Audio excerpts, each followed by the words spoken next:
29. Última resistencia. Camper pensó que estaba preparado para la guerra. No había sido preparado para la Legión Alfa. Cobb Halber disparó un garfio y la cabeza magnética se enganchó firmemente en el techo de enfrente. Ancló firmemente el extremo más cercano detrás de él. Ató el lazo del arnés y se deslizó a través del espacio entre los dos edificios, tan suave como la seda.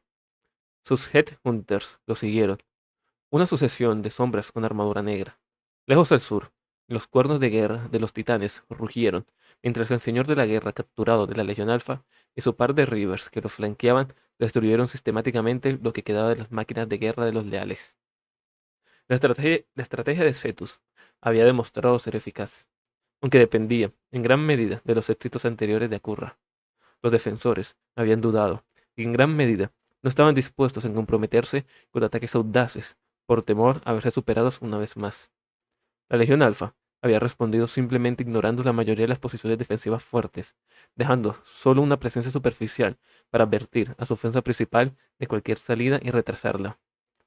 Una vez que se cortaron los rieles de comunicación, las tropas de Campar quedaron acurrucadas detrás de sus muros de fortificación, sin darse cuenta de lo que estaba sucediendo en una escala más amplia y sin querer arriesgarse para averiguarlo, en caso de que perdieran la cabeza.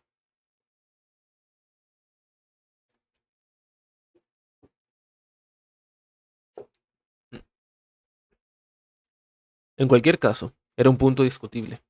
Si la Legión Alfa lo hubiera deseado, podría haber aniquilado la resistencia en todo el planeta en un mes. Eso era testimonio de cuántas bandas de guerra diferentes se habían unido. Halbert no conocía las cifras exactas, pero sospechaba que ahora podría estar secándose la fuerza de un capítulo imperial. Los dientes de la serpiente contaban con más de 100 legionarios por sí solos, y luego, cuando se tenían en cuenta las innumerables milicias humanas y otros activos como los titanes, eran una fuerza más fuerte que cualquiera de la que jamás hubiera pensado que sería parte. Sin embargo, erradicar todas las capacidades defensivas de Campar nunca había sido el plan, por lo que el Lord Cetus avanzaba hacia el Palacio Nacional del Gobernador después de menos de una semana de lucha. Las órbitas baja y alta presencia a la Legión Alfa, las defensas terrestres habían sido desmanteladas, y el señor discordante no llegó con la velocidad de una serpiente atacando, sino con el paso pausado de un conquistador. Eso no significaba que se hubiera vuelto descuidado, por supuesto, razón por la cual Halbert y su equipo estaban en el techo de uno de los muchos edificios del Administratum alrededor del palacio. Halbert sospechaba que los clérigos que estaban dentro habían huido a alguna parte, aunque no le preocupaba que no lo hubieran hecho.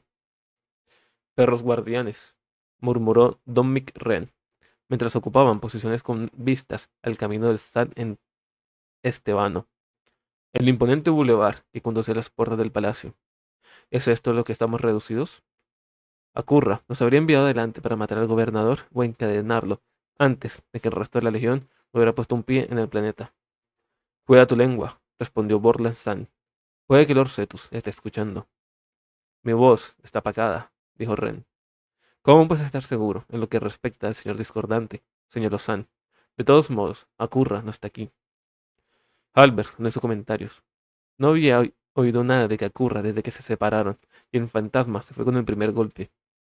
Es muy posible que Acurra ya esté muerto, pero si como Albert se hubiera visto obligado a hacer una apuesta, habría respaldado al ex Harrow Master que todavía estuviera vivo en alguna parte. Una vez más se preguntó qué tan sabio había sido sacar a Curra y su bruja de delante de las narices de los sangre oxidada en Antras, en lugar de ejecutarlos y terminar de una vez. Pero lo hecho está. Albert solo tenía que esperar que todo saliera bien para la Legión, o al menos de él y su plantilla.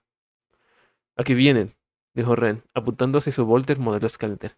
Por los Plimarcas, añadió, con la ira coloreado su tono. ¿Ese es Borgul de segundo colmillo al que ha hecho llevar su estandarte?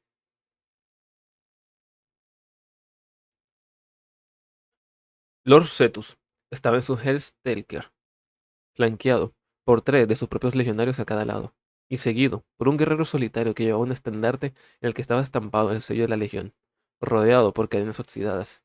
Detrás de ellos venían tres descomunales autómatas de combate, que alguna vez pudieron haber sido robots de la de tus mecánicos, pero que, de haber sido así, habían sido alterados y corrompidos hasta quedar irreconocibles. A una distancia respetuosa, más atrás, apareció la cabeza de una gran serpiente de humanos básicos. las milicias y los prisioneros que habían tomado. Cetus quería que el gobernador Alcin viera cómo no había logrado mantener segura a su gente. No pasó desapercibido para Halber, a través de la mira de su Volter, que aunque el guardaespaldas y el abanderado de Cetus llevaban las marcas de combate en un grado u otro, el señor discordante y sus monturas estaban impecables. Halber no estaba seguro de si eso se debió a una excelente reparación, una habilidad superlativa en la batalla, o simplemente evitar la mayor parte del combate, pero algo al respecto le molestaba. No era como si fueran hijos del emperador. La procesión estaba entrando ahora en el acceso final. Estaba flanqueado por 9 estatuas de los primarcas supuestamente leales, 4 de un lado y 5 del otro. Los defensores los habían cubierto, tal vez con la intención de servir una especie de concesión a sus nuevos amos, para que no se pudieran ver nada más que sus contornos. Albert miró más allá de ellos, buscando amenazas, y se divirtió durante un par de momentos tratando de descubrir cuál era cuál. El que tenía el brazo extendido, como un orador, probablemente era Gilliman. El que estaba encorvado, casi de mal humor, y apoyando ambas manos en algo enfrente, a él, posiblemente el pomo de una espada, bien podría ser Donna. Y algo en la pose de alguien empuñando una espada con 2 manos sugeriría una obra de arte que Albert, visto de león, en otros mundos controlados por el Imperio. Estaba tratando de determinar si podría ver la forma de un martillo en alguna parte, para tratar de localizar a Vulcan o Ferrus Manos, cuando las puertas del palacio comenzaron a abrirse. Mm. Al menos, este no ha desaparecido en una madriguera de sus propias paredes, comentó San, mientras el gobernador Alcin, ataviado con las cadenas de su cargo, emergía de lo alto de los enormes escalones de mármol que conducían al camino de San Estébano. Tenía su propia guardia de honor, pero los humanos, con armadura plateada que lo acompañaban, eran un pobre reflejo de los guerreros que acompañaban a Cetus, a pesar de su inmaculado equipo de guerra. Parece como si estuviera deseando haberlo hecho, dijo Ren. Halbert se centró en el gobernador. El sudor le corría por la cara y se lamía los labios casi constantemente. Sus ojos también parpadeaban, en lugar de centrarse en Cetus, que se acercaba encima de su Hellstaker, lo que sin duda debe haber sido una visión aterradora y normalmente suficiente para sostener la mirada de cualquier mortal, buscando posibles rutas de escape, aunque seguramente era demasiado tarde. Algo que le habíamos estado molestando hizo clic en la mente de Halbert. Ninguna de las estatuas tenía nada que parecía alas, lo que significaba que Sanguinos no estaba presente, lo que significaba... Levantó la vista de su visor para tener una perspectiva más amplia. Vio hacia donde miraba realmente el gobernador y maldijo. No eran estatuas en absoluto. Cetus acababa de pasar a los 2 primeros cuando se movieron. Los 9 se quitaron las mantas al mismo tiempo y las armaduras brillaron a la luz del sol, templarios de plata. Uno de los gigantes arrojó algo luminoso contra los autómatas de combate, y estos convulsionaron cuando un campo desordenado los envolvió. La guardia de honor de Rusblos ya estaba disparando, pero lo superaron en número y armas los marines primaris, que habían permanecido inmóviles en pose imitando las estatuas que hasta hace poco habían ocultado sus pedestales. Albert disparó, y su puntería era certera, pero a esta distancia su proyectil simplemente rebotó en el blindaje de un templario con poco efecto. Golpe de Baines. Albert le gritó a su escuadrón, mientras ya cambiaba a su propio cargador. Estamos demasiado lejos, respondió Ren. Entonces, acércate, ordenó Halbert, colocando su nuevo cargador. No había tiempo para sutilezas, y no había un objetivo adecuado para su razón en la placa de piedra. Cobb Halbert bajó del borde del edificio y se dejó caer. La arquitectura imperial acudió en su ayuda. 7 pisos hacia abajo habrían puesto a prueba las capacidades tanto de la armadura como de su cuerpo, pero había suficientes voladizos, contrafuertes y gárgolas para amortiguar un poco la caída, aunque su descenso estuvo lejos de ser elegante. Golpeó la placa con suficiente fuerza como para que su armadura emitiera advertencias rojas sobre la tensión de las articulaciones de la rodilla y el tobillo, pero estaba caído. Bakai, dijo, abriendo un canal hacia lo invisible. ¿Cuántos internos encontraste? Hubo una breve pausa, y luego la voz del capitán Bakai respondió, confusa y raspada por la estética gracias a la distancia. Menos de una docena, de la cual se encargó la guardia de deshonor de los magos. Suponemos que el resto está todavía escondido en alguna parte, pero registrar esta cosa a fondo es virtualmente impo. Está aquí abajo, gritó Halber. La mayoría de esas cápsulas debían estar vacías. Los malditos templarios nos hicieron pensar que gastaron sus fuerzas atacando lo oculto, pero la mayoría de ellos debieron haber bajo la superficie de antemano para tender una trampa. ¿Cuántos marines espaciales habrían albergado ese crucero de ataque? ¿30? ¿50? Grandes losas de piedra frente a él fueron levantadas hacia arriba, y más templarios plateados salieron del suelo, como los inquietos muertos de la leyenda. Lo mismo estaba sucediendo al otro lado de la emboscada, pero Cobb Halber solo pudo lidiar con lo que estaba inmediatamente frente a él. Sin embargo, al menos tenía las herramientas adecuadas para el trabajo.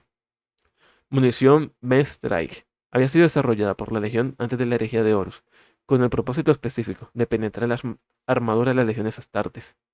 La leyenda de la Legión sostenía que el Farius Omegon lo había creado mucho antes de que comenzara a surgir los primeros rumores sobre la traición de Horus, en caso de que fuera necesario sacrificar a alguno de los hijos de sus hermanos.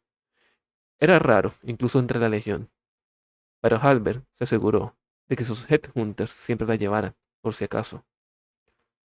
Los templarios no esperaban enemigos detrás de ellos. Halbert redujo la velocidad por un momento para apuntar y disparó a la parte trasera del casco del guerrero más cercano a él. El disparo dio en el blanco y la cabeza del marine espacial explotó. Un trío de rayos de plasma ardiente ya había alcanzado a Lord Cetus antes de que los emboscadores se dieran cuenta de que habían sido flanqueados a su vez. El resto, 11 de ellos, informaron los sensores de Halbert, se volvieron hacia él mientras el resto de sus Headhunters lo alcanzaban. Fue un tiroteo breve y brutal entre tiradores expertos a quemarropa, utilizando armas que se burlaron de la armadura de cada uno. Las balas Strike penetraron las corazas de los tácticos para detonar dentro de los cofres. Atravesaron las placas frontales de los cascos con tanta facilidad como habían atravesado otras armaduras durante 10.000 años. Los rifles Bolter volaron extremidades y los incineradores de plasma derritieron ceramita y carne por igual. Los últimos disparos se realizaron al mismo tiempo, poco menos de 3 segundos después de que comenzara el intercambio. El rifle Bolter del último templario plateado habló, y la agonía estalló en las entrañas de Cobb Halbert cuando la bala astilló la protección proporcionada por su antigua armadura Mark VI y explotó la mitad de sus entrañas. Su disparo alcanzó a su enemigo en el cuello, y la protección mejorada de la gorguera Tacticus no salvó al templario de su destino. Cayó hacia atrás, sin vida, al mismo tiempo que Halbert caía de rodillas. Él miró hacia arriba. Los falsos primarcas habían abrumado a la guardia de honor de Cetus, y el propio señor Discordantes resultó herido, al igual que su corcel. Pero, ¿quién era ese? Era el portador del estandarte, se dio cuenta Halbert, mientras su armadura le gritaba advertencias sobre la pérdida de sangre y daños importantes en los tejidos, de los cuales ya era muy consciente. El legionario había arrancado el estandarte del asta de su estandarte y estaba usando el mango para luchar. Un gemido extraño y de otro mundo llegó a los oídos de Halbert, incluso por encima del ruido de la batalla y el rugido de la milicia cuando comenzó a unirse a la refriega en el lado opuesto.